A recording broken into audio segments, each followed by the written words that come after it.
Should consolidate rather than कि आप अपने सोर्सेज को डाइवर्सिफाई करें। पॉलिटिकल साइंस में थियरीज का क्या है रोल, आपको फिलोसॉफी नहीं लिखनी है, आपको पॉइंट टू पॉइंट कंसाइजली लिखना है। किसी को ब्लाइंडली फॉलो करना शायद सही नहीं होगा। Good morning everyone. तो अजय सर,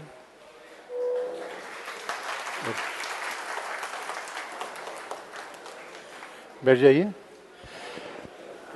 आपको मैंने 2-4 दिन पहले बताया था ना कि एक लड़की जो सेलेक्ट हुई थी, मतलब जो जिसको हॉस्टल वाले कहते थे इसका सिलेक्शन कैसे हो गया, मेंस में क्वालिफाई किया था। शारदा महाराष्ट्र से है।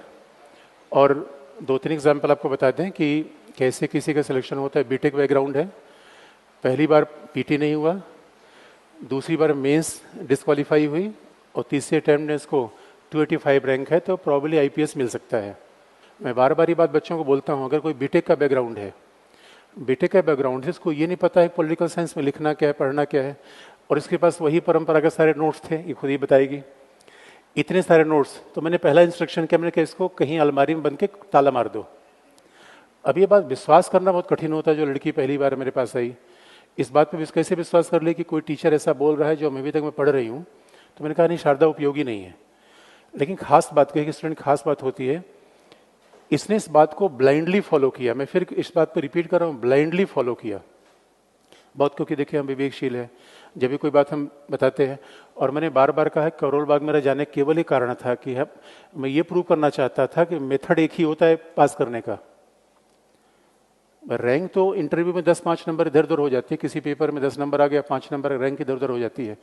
अल्टीमेटली किसी अटेम्प्ट ने पहली बार सीरियस आप मेंस दे रहे हो, सिलेक्शन होना, इसका मतलब ये केवल स्टूडेंट की सफलता नहीं है, टीचर की मेथडोलॉजी भी टेस्ट होती है कि टीचर के मेथड सही है कि नहीं है।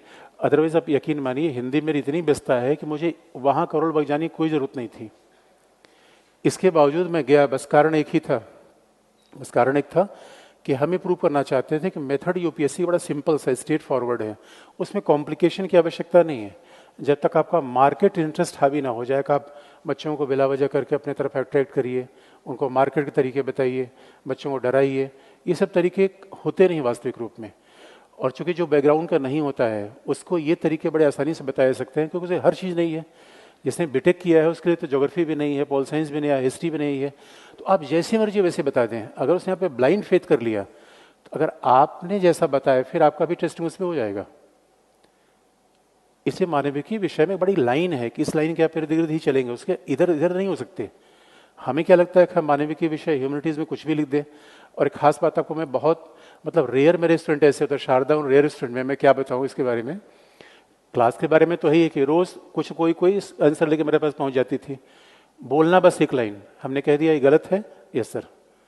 कई बार उसको भाई, कई बार किसी को बुरा भी लगता होगा, लेकिन उसने एक्सप्रेस नहीं किया कि सही है गलत है।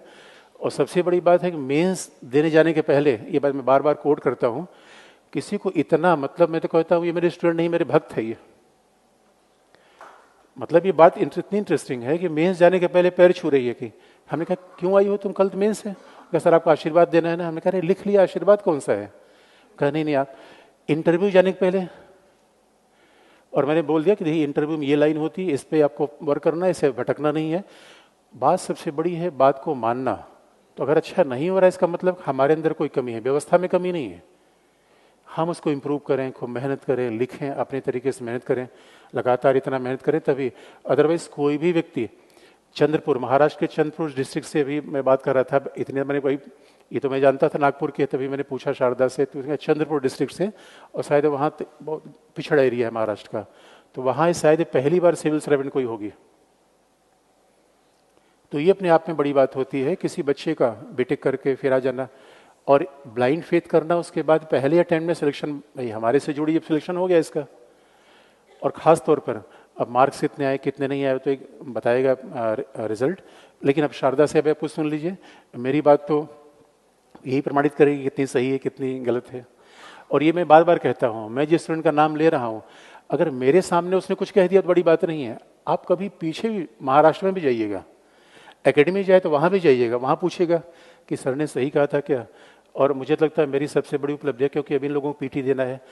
कई बच्चे होते हैं, अभी देवांश भी आएगा, इसने सेलिब्रेशन नहीं किया क्योंकि हॉस्टल में किसी ने इसको बधाई नहीं दी। यही बड़ी इंटरेस्टिंग बात है, क्योंकि हॉस्टल में ऐसा लगता था कि इसका सिलेक्शन नहीं होगा, क्योंकि बड़े बड़े तुर्रम खां बैठे थे हॉस्टल में, जो जिन कमरा खुलता ही नहीं था, जैसा लगता था कि 24 घंटे पढ़ते ही उनका सिलेक्शन नहीं हुआ, उनका मेंस भी क्वालिफाई नहीं हुआ। लेकिन ये हमारी नादानी है, हमें हर व्यक्ति से सीखना चाहिए। किसी व्यक्ति सिलेक्शन हुआ उसमें कोई खास बात तो होगी, तुक्के में 3 स्टेज एग्जाम पास नहीं होते। लेकिन अब मानव स्वभाव, इसको आप कंट्रोल नहीं कर सकते। अब शारदा कुछ आपको बताएगी, वैसे बोलती बहुत कम है, तो आप पूछेंगे तभी बताएगी ज़्यादा चीज़। तो शारदा आप जरा बच्चों को बताओ। तो गुड मॉर्निंग, कैसे हैं आप सब? एक्चुअली काफ़ी ऑकवर्ड सा मोमेंट है सर के सामने साथ में खड़े रहने का, तो I am shivering. Hope you don't mind अगर थोड़ा कम ज़्यादा हो जाए बोलने में। हिंदी इंग्लिश थोड़ा सा चलेगा मिक्स? ओके। तो अगर आप कुछ पूछना चाहे तो पूछिए, वरना मतलब I will start. Okay, so actually I would like to correct कि ये मेरा 4th अटेम्प्ट था और फर्स्ट 2 अटेम्प्ट्स में मैंने प्रीलिम्स क्लियर नहीं किया, और फर्स्ट अटेम्प्ट में I could not clear with the margin of 65 marks, और सेकेंड अटेम्प्ट में एक्चुअली मेरा CSAT क्लियर नहीं हुआ था 0.5 मार्क्स से, डिस्पाइट कि मेरा इंजीनियरिंग बैकग्राउंड है। और थर्ड अटेम्प्ट में मेरा मेंस क्लियर नहीं हुआ, और उसके बाद में मुझे सर के बारे में पता चला। उसी दिन जिस दिन रिज़ल्ट आया, एक सर थे जिन्होंने रेकमेंड किया कि आप मिश्रा सर के पास जाइए और अपना जितना भी सामान है PSIR का जो आप अभी तक पढ़ते आए हो वो लेकर जाइए और सर से बात करिए। और जिस दिन रिज़ल्ट आया था उस दिन से लेकर आज तक सर का ही गाइडेंस है, और शायद उसी वजह से मैं आज यहाँ पर खड़ी हूँ। So thank you so much sir.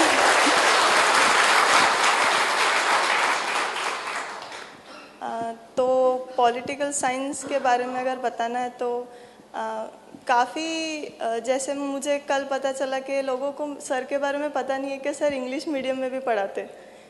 जब मैंने सर के बारे में बताया तो सब कह रहे थे कि हिंदी मीडियम में ही है सर, तो आप कैसे बता रहे हैं? तो बात हिंदी मीडियम या इंग्लिश मीडियम की शायद नहीं है, बात कंटेंट की है, बात एक्यूरेसी की है और टीचर के डेडिकेशन की है। और सर ने, आप काफ़ी ब्लेस्ड है कि आप सर से पढ़ पा रहे हैं। आपका जो मटेरियल है काफ़ी कंसोलिडेटेड है, और मैंने देखा है कि अभी न्यू बुक्स भी आ गई है सर की। तो मुझे लगता है कि शायद वो जो बुक्स है वो मोर देन सफिशिएंट है। You should consolidate rather than कि आप अपने सोर्सेज को डाइवर्सिफाई करें। और ये भी बात है कि यहाँ पर आने के बाद बात करना बहुत आसान हो जाता है। जब आप even you are actually in the process काफ़ी डिफ़िकल्ट होता है, बट ट्रस्ट मी कि आप ब्लाइंडली सर को फॉलो करिए। सर के अलावा I think you do not have a better option. और इसके अलावा अगर आप कुछ पूछना चाहे तो पूछिए।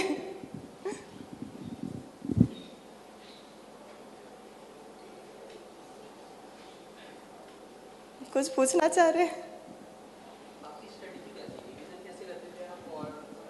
अरे आप बैठ के बात करो।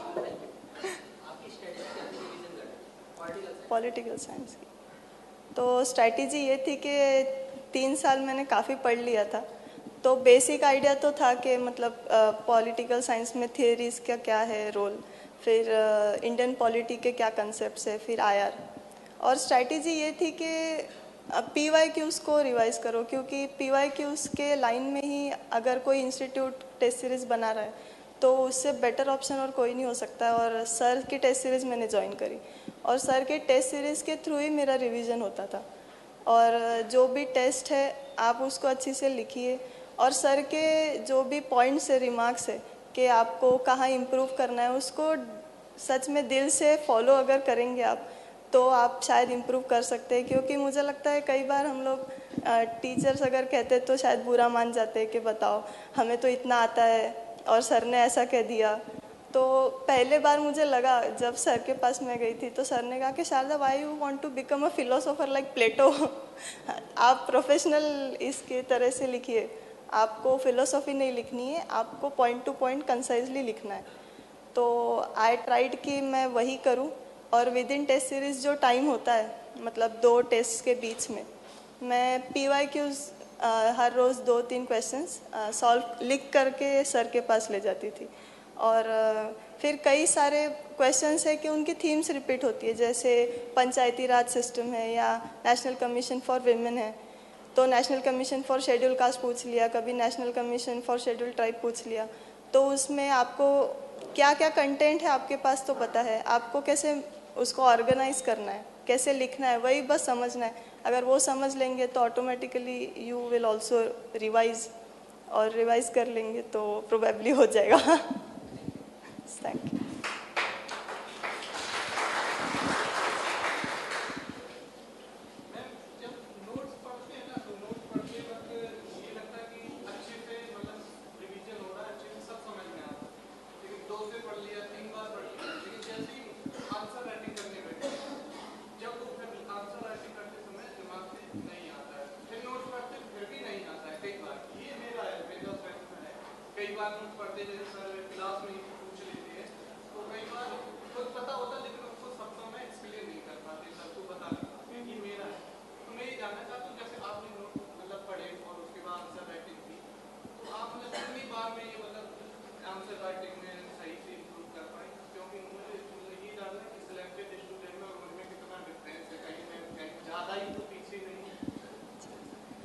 तो पहली बात मैं बता दूं कि खुद को दूसरों के साथ कंपेयर मत करना कभी। ये गलती मैं पहले 3 अटेम्प्ट में कर चुकी थी कि मैं टॉपर्स कॉपी को रेफ़र करती थी कि इन्होंने ये लाइन लिखी है। जैसे एक लाइन मुझे याद है कि कहीं तो हमारे ऑनरेबल प्राइम मिनिस्टर ने कहा था कि this is an era of Asian, this is an Asian century if India and China works together, शायद शांग्रीला में कहा था। और वो मैंने किसी टॉपर के कॉपी में देखा था, और फिर मैंने इंडिया चाइना का जब भी क्वेश्चन आया मैं वही लिख देती थी पहला, कि prime minister said this this this, और वहाँ से स्टार्ट करेंगे। तो फिर जब सर के पास मैं लेकर गई अपनी कॉपी, तो सर ने कहा था कि तुम टॉपर को क्यों अपना भगवान मानती हो, तुम खुद पर विश्वास क्यों नहीं कर सकती, शायद तुम भी टॉपर बन सकती हो। तो पहली बात यह है कि आप खुद को कंपेयर मत करिए किसी से। हो सकता है आप 10-20% पीछे हो, पर और रिवीजन की जहाँ पर बात आती है ना कि आप कह रहे हैं कि आपको याद नहीं आ रहा है, वही चीज़ है कि वो लैक ऑफ रिवीजन है। पढ़ हम सभी लेते हैं, किसी के एफर्ट्स में कमी नहीं है। एफर्ट वही है 3 घंटे में आपको कितना याद आ रहा है। तो उसके लिए सबसे ज़्यादा अच्छा है कि आप PYQs लिखते रहिए। मतलब आज आपने 2017 का एक क्वेश्चन लिखा है क्वेश्चन पेपर का, और आप नेक्स्ट मंथ भी वही क्वेश्चन लिख कर देखिए कि हो सकता है शायद उस टाइम के कंटेंट से अभी मेरा कंटेंट बेटर है कि नहीं। और कुछ कीवर्ड्स निकाल के रखिए, जैसे किसी कमीशन के बारे में पूछा है तो कम से कम ये बातें तो आनी चाहिए कि आर्टिकल क्या है, या फिर उनके बेसिक कंपोनेंट्स क्या है कमीशन के, कि उनके वो कहाँ किस किस चीज़ों में काम करते हैं। तो बस वही करिए, और जो आप कह रहे हैं याद नहीं आता है, वो बस रिवीजन की कमी है, तो हो जाएगा। Thank you.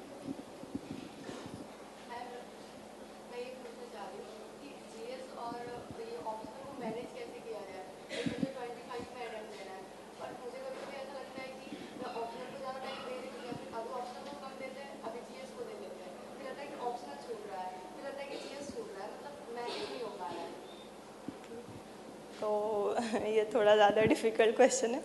एक्चुअली ये मैनेज करने में मुझे 4 साल लग गए। बट फिर भी मुझे लगता है कि आप आपके हिसाब से शेड्यूल बनाइए। किसी को ब्लाइंडली फॉलो करना शायद सही नहीं होगा। हर किसी की स्ट्रैटेजी, हर किसी का माइंडसेट, अगर कोई 3 घंटे में पढ़ पा रहा है तो कोई 5 घंटे पढ़ता है। तो टाइम के हिसाब से या किसी और से मोटिवेशन लेने से बेटर है कि आप खुद की कमियां या खुद की स्ट्रेंथ्स को देखिए। You should target your low hanging fruits, जो भी है कि अब अगर आप GS में अच्छे हैं तो थोड़ा ज़्यादा टाइम आप डिवोशन पॉलिटिकल साइंस में दे दीजिए।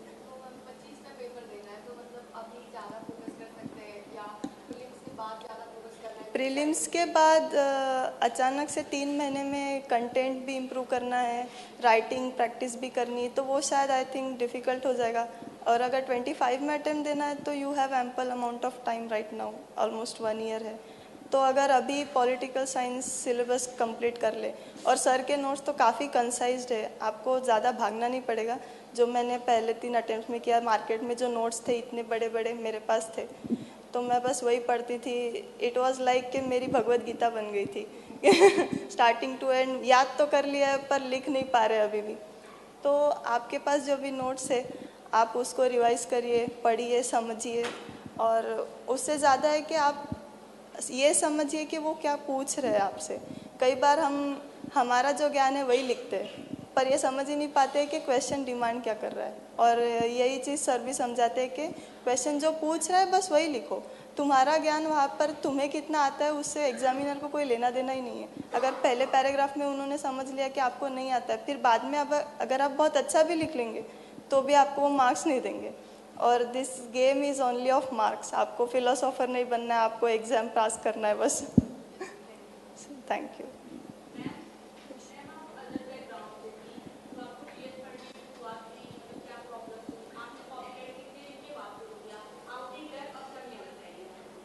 सॉरी। हाँ,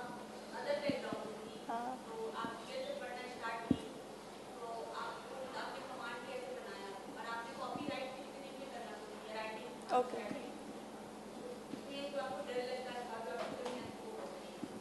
ओके, सो मेरा बैकग्राउंड इलेक्ट्रिकल इंजीनियरिंग रहा है, तो ऑलमोस्ट 10th के बाद से मेरा सोशल साइंस से पूरा कट ऑफ हो गया था। तो थोड़ा समझने में मुझे दिक्कत हुई थी, इसीलिए मैंने जीएस का फाउंडेशन कोर्स भी ज्वाइन किया था। But yes, with in 1 year, almost 1 year तो लगता है आपको समझने में कि सिलेबस क्या है, एग्ज़ाम का पैटर्न क्या डिमांड कर रहा है आपसे। और उसी टाइम पर मुझे लगता है कई बार हम लोग ये गलती कर देते हैं कि 1-2 महीने में ही आंसर राइटिंग लिखना स्टार्ट कर देते हैं।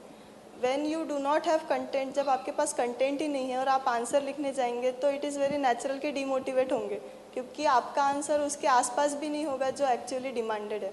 और फिर हम उसको क्रॉस चेक करने के लिए जो एक्चुअल इंस्टीट्यूट पीडीएफ डालते हैं कि मॉडल आंसर कैसा होना चाहिए या फिर टॉपर का आंसर कैसा होना चाहिए, उससे कंपेयर करने लग जाते हैं और फिर वो डीमोटिवेशन में 1 महीना निकल जाता है।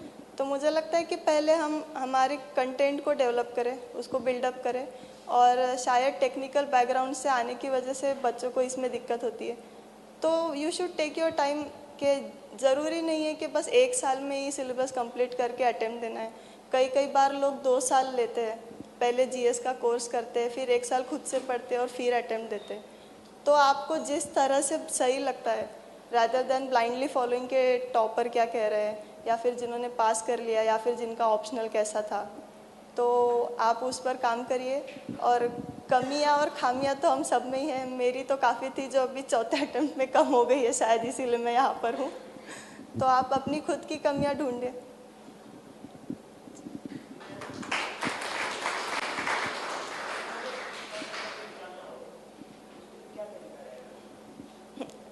डू यू रियली थिंक कि मैं सही पर्सन हूँ ये आंसर करने के लिए?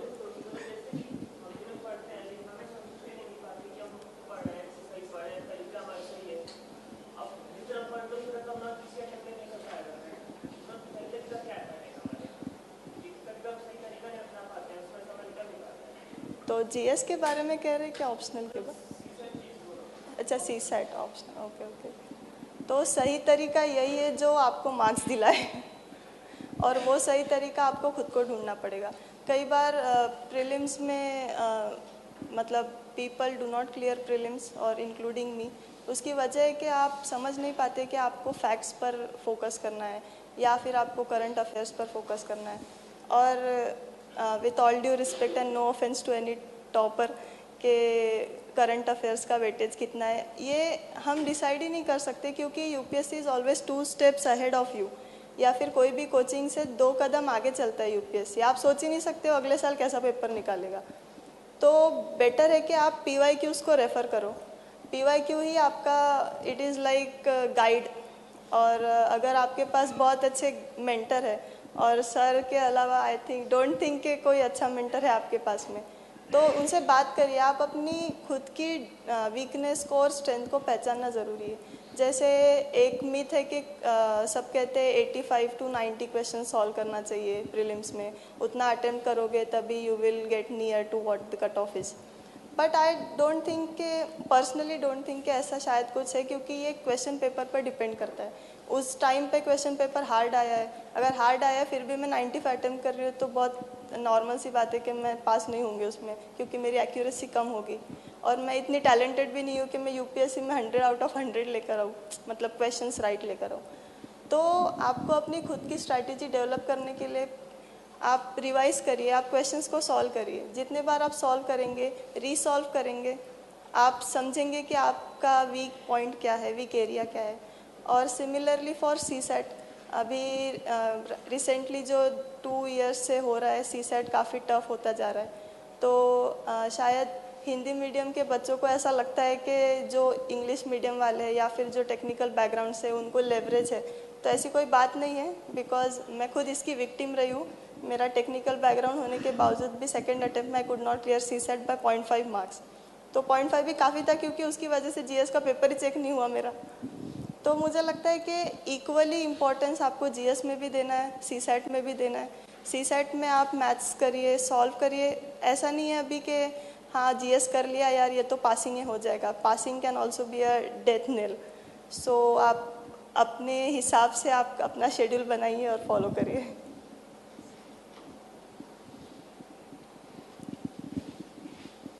और कोई कुछ पूछना चाह रहा है?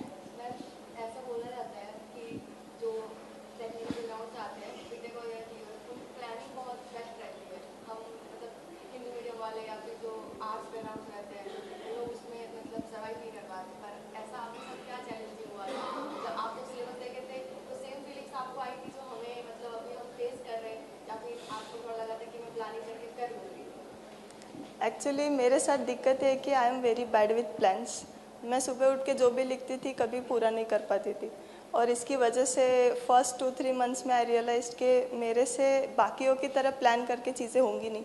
इसीलिए सुबह उठो और डिसाइड करो कि आपको क्या करना है। और ये सही नहीं है शायद कि टेक्निकल बैकग्राउंड से आने वाले या इंग्लिश मीडियम के बच्चे प्लानिंग में सही है। इंसान की कैपेबिलिटीज़ उसके अंदर होती है, उसके ग्रेजुएशन के सर्टिफिकेट की उसको ज़रूरत नहीं होती है कि वो प्लानिंग में अच्छा है या नहीं। हर कोई बेटर प्लानर होता है यार। अगर आपने इंस्टीट्यूट अच्छा चूज़ किया, you have done half way, you have better planned कि आप आधा आ गए हैं, अभी आपको और आधा आगे जाना है। तो आधी जर्नी जो आगे आपको करनी है पूरी, उसके लिए आप खुद के हिसाब से सोचो कि आपको किस स्ट्रीम के लिए, मतलब कोई अगर ऑप्शनल है, अगर वो आपसे कम टाइम में नहीं हो पा रहा है तो उसके लिए ज़्यादा टाइम दो। अगर कोई चीज़ कम टाइम में हो पा रही है तो यू बेटर ऑप्टिमाइज़ के अगर ये और कम टाइम में हम कर सकते हैं। और अपनी खुद की एफिशिएंसी बढ़ाना चाहिए मुझे लगता है। और ये मिथ है, इन मिथ पे आई वुड से कि बिलीव नहीं करना चाहिए, खुद पर बिलीव करो। और एक बात बताती हूँ आपको, शायद थोड़ी फनी होगी, कि सर मेरी हर एक टेस्ट कॉपी के पीछे लिखते थे टॉपर्स कॉपी। तो मुझे काफ़ी फ़नी लगता था कि पता नहीं सर को मेरे में कहाँ से टॉपर दिखता है, जो 3 साल से प्रीलिम्स और मेंस में ही अटका पड़ा है। और अभी भी रिज़ल्ट आने के 1 घंटे पहले तक मैं यही दुआ कर रही थी कि कम से कम 1100 रैंक आ जाए मेरी। आखिरी रैंक आएगी तो भी चलेगा, बस मेरा वो पीडीएफ में नाम आ जाए। और it was a very surprise कि 285 रैंक आ गई। और 2-3 आवर्स तो मैं खुद को बिलीव ही नहीं कर पा रही थी। आई वाज आस्किंग एवरीबडी के सच की पीडीएफ है ना, वेरीफाइड है ना, फेक तो नहीं है, वरना मैं बता दूंगी, बेइज्जती हो जाएगी मेरी। इसीलिए आप अपने हिसाब से प्लान करिए। और प्लानिंग ऐसी कोई चीज़ नहीं होती है। अगर कोई चीज़ आपके लिए वर्क करती है तो फिर यू बेटर से कि वो मेरा प्लान था या फिर वो मेरी स्ट्रैटेजी थी। और इतना भी कोई बेस्ट स्ट्रैटेजिस्ट होता नहीं है। जैसे शायद पॉलिटिकल साइंस में कैपिटलिस्ट थियरी में एक थियरिस्ट है जिन्होंने कहा है कि there is no better strategist है सर। तो मुझे लगता है कि वो सही है। वो अपने सोशल लाइफ में भी आप ठान लीजिए कि इतनी भी कोई बेटर स्ट्रैटेजी नहीं होती है। स्ट्रैटेजी आप अपने हिसाब से चेंज करिए, बनाइए, बिगाड़िए, जो आपको सूट करता है वो करिए। मैं थोड़ा सा न्यूज़पेपर के बारे में बता दीजिए, बिकॉज हम हिंदी बैकग्राउंड से तो हमें द हिंदू पढ़ने में थोड़ी प्रॉब्लम्स आती है। तो वैसे तो हम इंडियन एक्सप्रेस करते हैं, पर मतलब इतना वेटेज है न्यूज़पेपर का, या मंथली मैगजीन करके किया जा सकता है, और कब से फॉलो करना चाहिए? मुझे लगता है कि जब हम स्टार्टिंग में आते हैं तो इतना न्यूज़पेपर समझ नहीं पाते, क्योंकि हमारा लिंक नहीं होता है कि एक्चुअली पूछ क्या रहे या बता क्या रहे। हमारा इंटरेस्ट पूरा वही होता है कि पॉलिटिक्स में क्या हो रहा है, जो एक्चुअली डिमांड नहीं है सब्जेक्ट की या फिर एग्ज़ाम की। तो कई बार टाइम लग जाता है, 2-3 महीने लग जाते हैं समझने में। स्टार्टिंग में 2-3 घंटे लग जाते हैं पेपर पढ़ने में, हम पेपर ही पढ़ते रहते हैं। हमें लगता है हर एक पैराग्राफ में हर एक लाइन इंपॉर्टेंट है, हर एक लाइन को सर्कल करो। बट मुझे लगता है कि वो शायद थोड़ा एब्रप्ट प्लानिंग हो जाता है, क्योंकि उससे बेटर है कि आप एक बार न्यूज़पेपर पढ़ लीजिए ऊपर ऊपर से कि अच्छा XYZ things are there, and उसके बाद यू गो एंड कोई भी एक मंथली मैगजीन को आप डेडिकेशन से फॉलो कर लो, रादर देन डाइवर्सिफाइंग के आज ये इंस्टीट्यूट का मंथली मैगजीन कर लिया, फिर 2 हफ्ते बाद किसी और का कर लिया। करंट अफेयर सेम ही रहेगा। करंट अफेयर्स, और सर एकदम सही कहते हैं कि करंट अफेयर्स ऐसी कोई बात नहीं होती है। करंट अफेयर्स का लिंक उसके किसी एक स्टैटिक चीज़ से होता है। तो अगर रिसेंटली पॉलिटिक्स में अगर लोग डिफेक्शन में जा रहे हैं, तो आपसे ये नहीं पूछेंगे कि किस पार्टी के कितने लोगों ने डिफेक्शन, मतलब उन पे डिफेक्शन के चार्जेस है। रादर वो पूरी चीज़ आती है कि एंटी डिफेक्शन लॉ कब आया है इंडिया में, उसकी क्या खामियां हैं या फिर क्या अच्छी चीज़ें हैं। तो वो सब जो है वो ऑलमोस्ट हर एक इंस्टीट्यूट जो अपनी मंथली मैगजीन निकालता है उसमें थोड़ा बहुत कवर कर ही लेते हैं। तो आप किसी एक इंस्टीट्यूट को पकड़ लीजिए, उसकी मंथली मैगजीन को फॉलो करिए, और किसी और की बात पर इतना विश्वास रखना ज़रूरी नहीं है कि एक इंस्टीट्यूट है XYZ वो बहुत अच्छा देता है, आप ABC फॉलो कर रहे हैं तो बुरा है। अगर आप उससे कंफर्टेबल है, if you are looking forward कि आपको समझ आ रहा है, तो आई डोंट थिंक कि किसी और की स्ट्रैटेजी पे उतना ध्यान देना चाहिए। और कोई?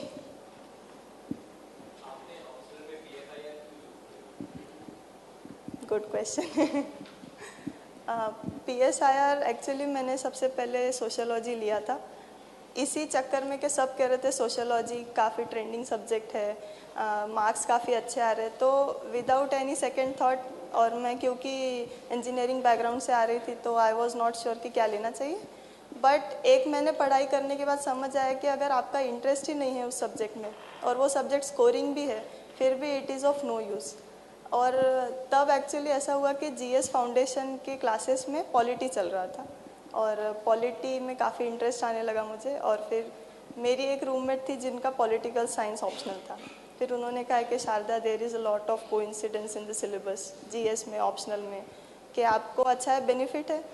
तो then I started to think, और पॉलिटिकल साइंस मैंने ले लिया, और hopefully I am very grateful कि मैंने पॉलिटिकल साइंस लिया, क्योंकि फिर उसका मुझे बेनिफिट भी हुआ GS में काफ़ी, कि GS2 पेपर में काफ़ी चीज़ें कवर हो जाती है, अलग से पढ़ने की ज़रूरत नहीं है, बस उसका अप्रोच अलग है।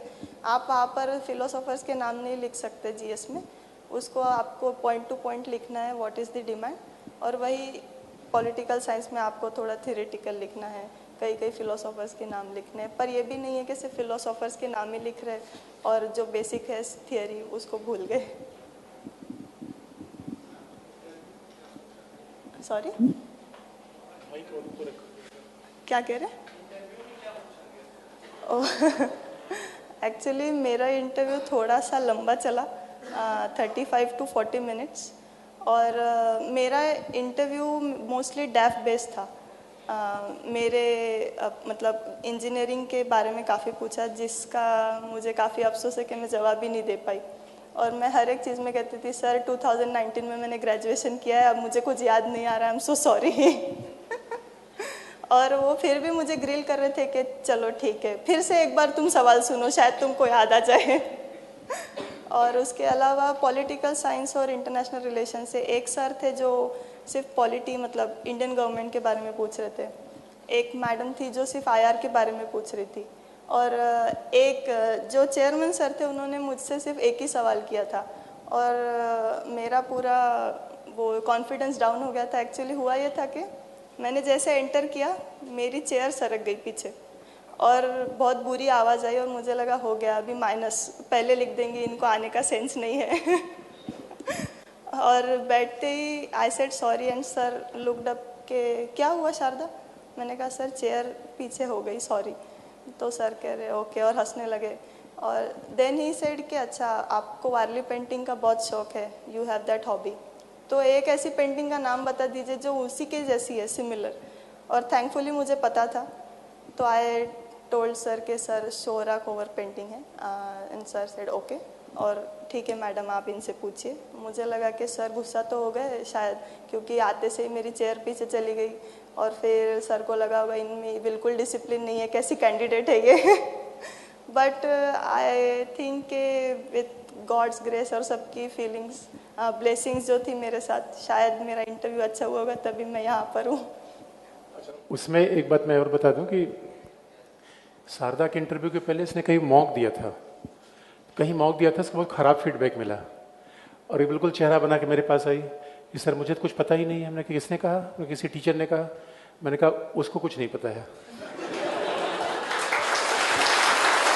मतलब ऐसा हुआ था कि अब शारदा से पूछो, मतलब ये जब इस एग्ज़ाम लेवल पे आप जाते हैं तो बड़ी विडंबना होती है कि मतलब किसी भी को वैसा नहीं कहना चाहिए किसी के बारे में। जो 2 स्टेज क्लियर कर रहा है उसको आप कैसे कर सकते हो, उसको कुछ नहीं आता। तो मैंने इनको ढांढस बताया, 3 दिन इसको मेरी बात विश्वास करने में लग गया। अच्छा, ये हुआ था कि नहीं तुम्हारे साथ? हाँ जरा बताओ बच्चों क्या हुआ था ऐसा। मैं without taking the name of an institute, काफ़ी फ़नी इंसिडेंट था कि फैकल्टी मॉक था, एक्चुअल मॉक नहीं था।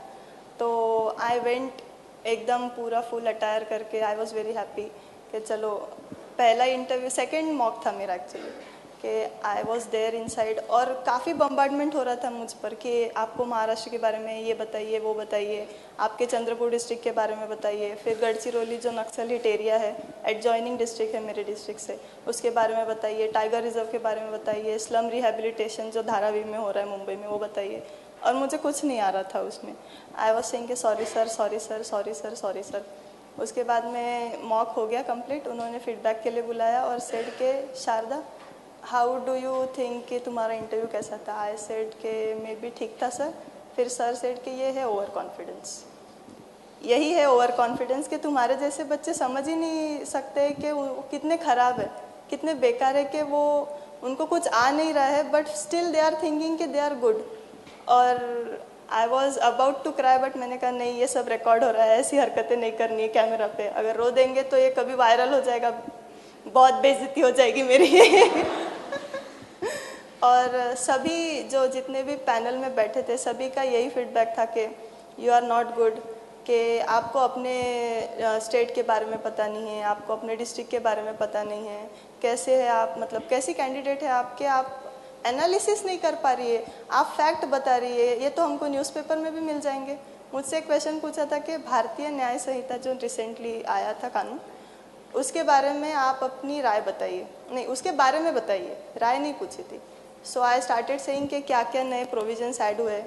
और फिर उन्होंने जब जो रिमार्क देने बुलाया था तब दे सेड के तो इसमें तुम्हारा क्या कंट्रीब्यूशन है? आई सेड सर मैम उसमें क्या ही कंट्रीब्यूट कर सकती हूँ, वो तो पार्लियामेंट ने किया है। बट सर सेड के तो इसमें तुम्हारा एनालिसिस क्या है?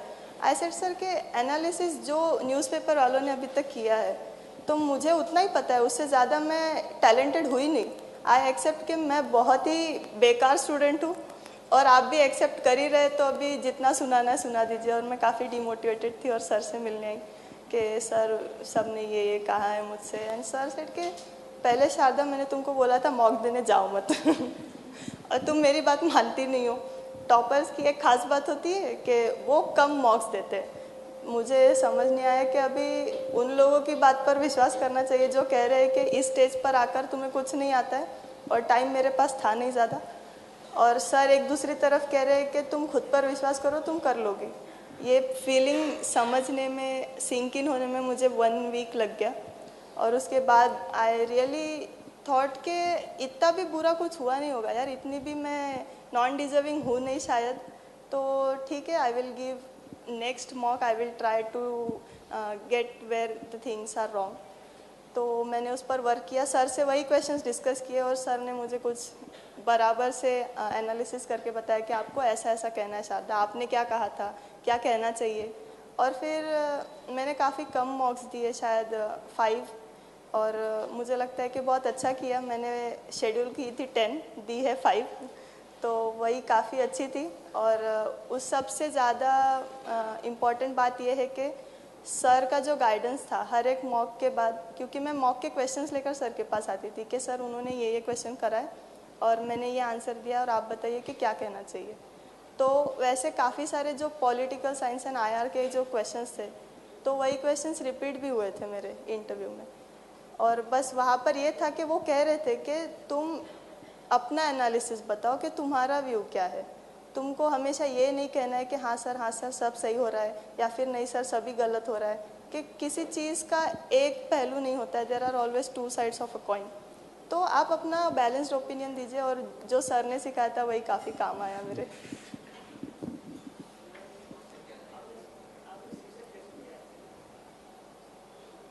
यस, सी सेट की तैयारी मैंने जो जीएस फाउंडेशन क्लास था मेरा, एक्चुअली वहाँ से बेसिक तो हो गया था मेरा, और उसके बाद में I took the help of YouTube videos.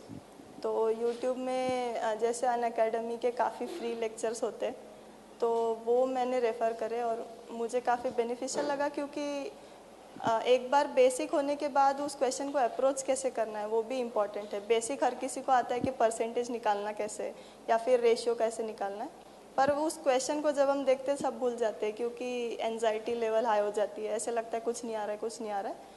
तो यूट्यूब पे कई सारे वीडियोस है, आप किसी एक चैनल को सब्सक्राइब कर लो या टीचर को फॉलो करो। अगर आपको जीएस फाउंडेशन में उसकी मतलब it is available in GS foundation, तो आप उसकी हेल्प लो, और बिल्कुल इजी वे में लेना नहीं है, क्योंकि सी सेट काफ़ी डिसाइडिंग फैक्टर हो गया है अभी। तो सी सेट में सिर्फ मैथ्स ही नहीं बल्कि इंग्लिश में भी आपको ध्यान देना चाहिए। और ऐसा बिल्कुल मत सोचना कि हिंदी मीडियम से तो इंग्लिश नहीं, क्योंकि वो ऑक्सफोर्ड की इंग्लिश पूछ नहीं रहे वहाँ से। There is just a passage, और आपकी पैसेज की अंडरस्टैंडिंग के हिसाब से कि इसकी समरी क्या हो सकती है, या फिर इसके हिसाब से क्या क्या चीज़ें सही है इस पैसेज में दी हुई कंक्लूजन के लिए, तो वही पूछते हैं। तो आप बस अपनी एनालिसिस बढ़ाओ, किसी भी टेस्ट सीरीज़ को सब्सक्राइब कर लो, ज्वाइन करो, और अभी जो रिसेंट 2-3 इयर्स के क्वेश्चन है उसको सॉल्व करो, रैदर देन काफ़ी पीछे जाकर सॉल्व करना, क्योंकि अभी सी सेट का पैटर्न भी चेंज हो गया। तो आप अगर 2011 का पेपर उठाएंगे तो वो काफ़ी ईजी लगता है कंपेयर टू 2021 का सी सेट। तो उस हिसाब से आप उसकी प्रैक्टिस करिए। सॉरी, प्रीवियस ईयर क्वेश्चन से हो जाएगा यार, ये तो मैं बिल्कुल नहीं बता सकती कि हो जाएगा कि नहीं, पर हाँ इतना है कि आपको कॉन्फिडेंस ज़रूर आएगा, कि आपको समझ में आएगा कि क्वेश्चंस कैसे पूछे जाएंगे और आपको कैसे उनको अप्रोच करना है।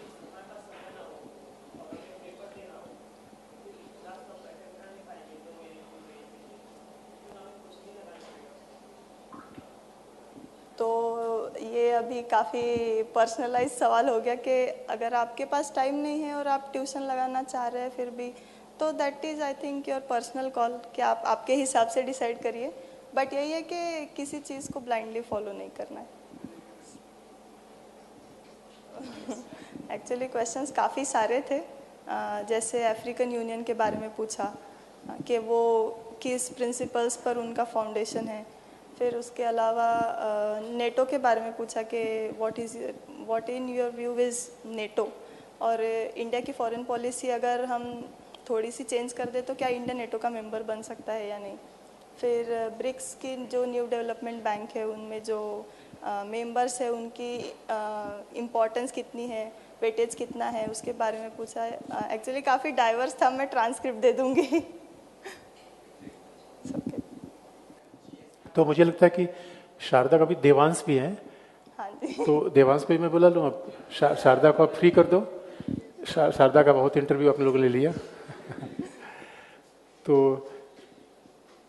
आज के लिए इतना ही है। फिर शारदा हम लोग, क्योंकि अभी लोग आने को तैयार नहीं थे, समझ लो मेरा जो भी मेरी बात को मानते हुए, अदरवाइज ये अगले अटेम्प्ट के लिए बिल्कुल प्रिपेयर्ड हो जाना चाहते हैं कि सेलिब्रेशन वाले मूड में नहीं है। कितने भी महाराष्ट्र के कितने टीवी चैनल आए, इसने सीधा मना कर दिया कि पापा से पूछ लो। इसका मतलब देखिए टारगेट अभी देवांश तो है, तो ये ऐसे बच्चे हैं। और ख़ास तौर पे आप देखोगे अगर ये हमारे लिए आए, इसका मतलब है कि मैंने इनके लिए बहुत कुछ खास किया होगा, ये खास बात है। अदरवाइज अब इससे ज़्यादा मैं नहीं कह सकता कि आप ये सोच लो कि कोई स्टूडेंट मेरे लिए आया, क्योंकि ये अभी भी उस पीटी के स्टेज से निकलना नहीं चाहते। अभी अगला टाइम देना भी है इम्प्रूवमेंट के लिए। तो ठीक है शारदा, आप आई, बहुत बहुत धन्यवाद आपका। Thank you, और फिर हम,